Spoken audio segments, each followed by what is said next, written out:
A gente falou sobre vários assuntos no dia de hoje e um deles é a questão do efeito sanfona, isso mesmo. Emagrecimento versus o efeito sanfona. Quem que nunca passou por isso? Quem que nunca está naquele eterno regime e que nunca sai do eterno regime e acaba sempre voltando para o peso que tinha? Pois é, vou conversar agora com o professor de Educação Física, que é o Ricardo Martins de Souza. Tudo bem, Tudo Ricardo? bem, Bem-vindo. Me Obrigado. diz uma coisa, a gente sabe que o efeito sanfona é assim, pelo menos 90% das mulheres, eu diria, já passaram por uma situação dessa. Na verdade, a gente precisa entender como é que funciona o corpo da gente, né? O organismo humano ele uma máquina extremamente eficiente. E perfeitíssima, né? Muito próximo disso, né? Muito próximo disso.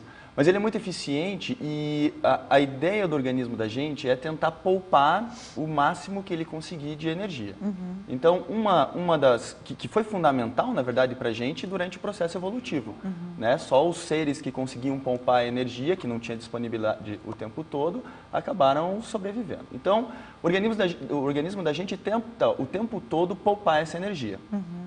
Quanto mais você priva ele de alimento e de nutrientes, mais ele se prepara para poupar de novo. Então, qualquer tipo de redução muito drástica, né, na alimentação, ou mesmo uma redução muito drástica no peso, vai acabar ocasionando um ganho também muito acelerado desse peso. Né? Então, na verdade, a ideia de você conseguir ou tentar reduzir muito rapidamente o teu organismo, na verdade, você está influenciando ele a recuperar rapidamente o peso na primeira oportunidade que ele tiver. Uhum. Então, a ideia que o pessoal tem hoje de tentar perder tudo, né? E agora nós estamos bem na fase de tentar perder tudo, que a gente não perdeu desde janeiro. Pois é, e como é que faz isso? Porque toda vez que a gente fala em academia e chega essa época, outubro, novembro, dezembro, é aquela velha história, são os atletas de final de ano, os atletas de verão, que vão para as academias, entopem as academias e querem perder tudo aquilo, mas e é possível? Em quanto tempo? Daqui até o final do mês vai ser complicado. Vai ser complicado. Isso, porque assim, milagre não existe, a gente sabe que milagre não existe. Na verdade, eu acredito que todo mundo sabe o que deve fazer. Todo mundo sabe. E ninguém nunca falou que isso é fácil de ser feito. Né? O problema é que a gente tenta achar a fórmula menos dolorosa, mais confortável, mais prazerosa de conseguir isso, que não é uma coisa fácil. Você está tentando convencer o seu próprio corpo de que ele não precisa de toda a reserva que ele tem hoje. E isso é difícil de você fazer, né?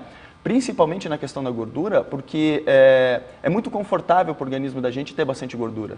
Né? Várias funções acabam ficando muito mais fáceis de serem realizadas quando você tem bastante gordura. Outras tanto, né? A gente sofre muito com isso também.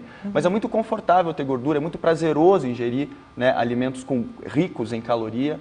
Né? O organismo da gente tenta sempre esse tipo de situação. Agora, a fórmula é a mesma que todo mundo já conhece. Né? É uma prática constante de atividade física. Hoje usa muito o termo reeducação alimentar, né? Não se está usando muito mais dieta, redução de peso, mas uma reeducação alimentar, ou seja, o tempo todo você cuidar do que você está ingerindo. E não somente aí, né, do mês 11 para frente, que é quando começa a encher, nem você falou, encher a academia, né? Hoje mesmo minha esposa chegou, foi para a academia de manhã e falou, tá começando a ficar insuportável lá, porque agora começou a aparecer gente que não aparecia. Exatamente, né? E é normal, em qualquer academia, da mais simples, da mais top de Curitiba, vai acontecer isso nessa fase. E não adianta a gente esperar milagre em 60, 90 dias, né? Agora, você vai conseguir melhorar, é óbvio, qualquer atividade física é melhor do que nenhuma atividade física. Né? Qualquer instante que você começa a fazer atividade física, você vai ter benefícios, você vai ter mudança. Mas que isso seja realmente algo que você leve, não adianta você, por exemplo, eu imagino que aquele futebolzinho uma vez a cada 15 dias ou uma vez por semana dos nossos amigos homens aí que estão nos assistindo, vale a pena ou não vale? Não. De repente você fez aquele futebol, se empenhou tanto ali para jogar, para marcar um meio gol às vezes, e daí? Daí sai de lá, vai pro churrasco, vai tomar uma cervejinha, quer dizer... Qualquer atividade física é melhor do que nenhuma atividade física, Sim. mas que está longe de ser o ideal, está muito longe. né?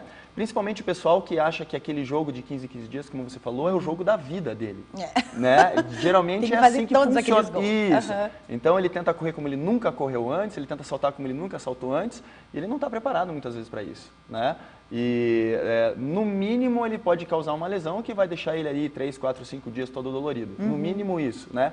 Quanto pode ter efeitos muito mais graves que a gente vê, por exemplo, ataque cardíaco ou AVC. Exatamente. Em razão desse tipo de atividade. Então, a recomendação continua sempre a mesma, não tem muita novidade quanto a isso, né? É você reeducar a sua alimentação, você cuidar com respeito à quantidade, o volume de nutrientes, e daí o ideal é você procurar um nutricionista, alguém da área que possa te dar essa indicação, e fazer atividade física constante, pensando tanto na questão estética, quanto na questão salutar também.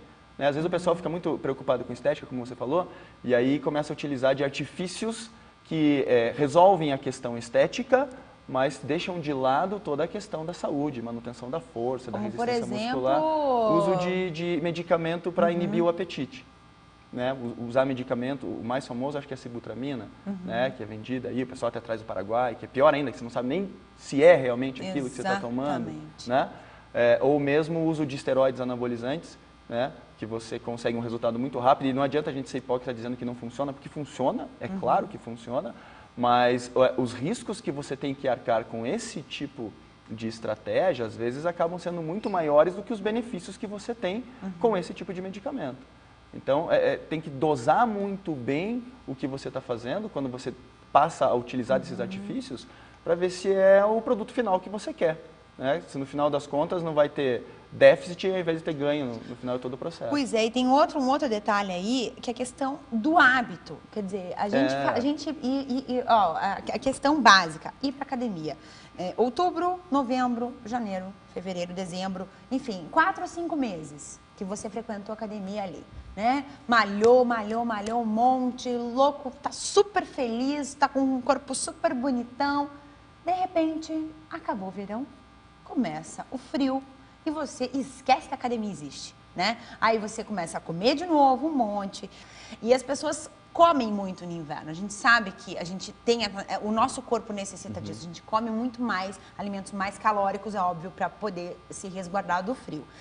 Agora, a questão é assim, parei com a academia, comecei a comer tudo de volta e depois é de novo, tudo aquilo de novo. Quer dizer, não dá muito mais trabalho do que você ter uma regra de continuar uma academia, uma alimentação um pouquinho mais regradinha para não satisfazer só o ego? Sem dúvida. É que o pessoal quer o resultado mais rápido possível, né? E com o menor esforço que você conseguir, o mais rápido, quando na verdade você mudar a tua composição corporal não é algo muito simples, é relativamente trabalhoso. Existem outros fatores que acabam alterando ou influenciando também todo esse processo. Eu estava lendo um artigo ontem, inclusive, sobre a relação do sono e obesidade. Né? Por incrível que pareça, quem dorme pouco também está mais suscetível ao aumento de peso. Né? Pô, mas ele fica mais tempo trabalhando, mais tempo acordado, como é que ele aumenta o peso? Existe toda uma regulação hormonal, né? Existe um hormônio bem recente, há um pouco mais de 10 anos que foi descoberto, que é a grelina, que é o hormônio que te dá a sensação de fome, né? E se você se mantém pouco tempo dormindo, você aumenta os níveis de secreção desse hormônio, né? Até como um reflexo do teu organismo, dizendo, ó, já que você está ficando mais tempo acordado, você tem que aumentar o consumo calórico para conseguir suportar esse estresse que vai durar mais tempo, né? Da mesma forma, quem dorme por muito tempo, né, também tem alteração na questão da obesidade, e pela falta de atividade física e pela falta de gasto calórico, né? No final das contas, você aumentar ou diminuir a sua massa, aumentar ou diminuir o seu percentual de gordura, na verdade está baseado no que a gente chama de balanço energético, né? Que é a diferença entre o consumo e o gasto, independente de como é o consumo ou independente de como é o gasto, né?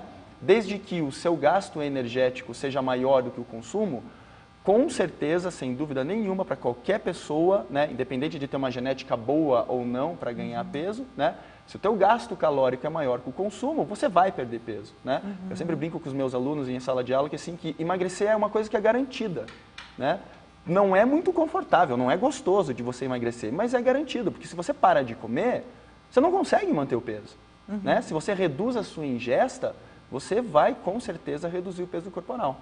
né? Então, se você baseia no balanço energético, né? Ó, eu tenho que gastar mais do que eu estou consumindo, com certeza você vai fazer a redução desse peso. Perfeito. Né? Ricardo, muito obrigado pela tua visita, pela tua vinda aqui e pelas explicações que você deu para a gente poder entender um pouco mais.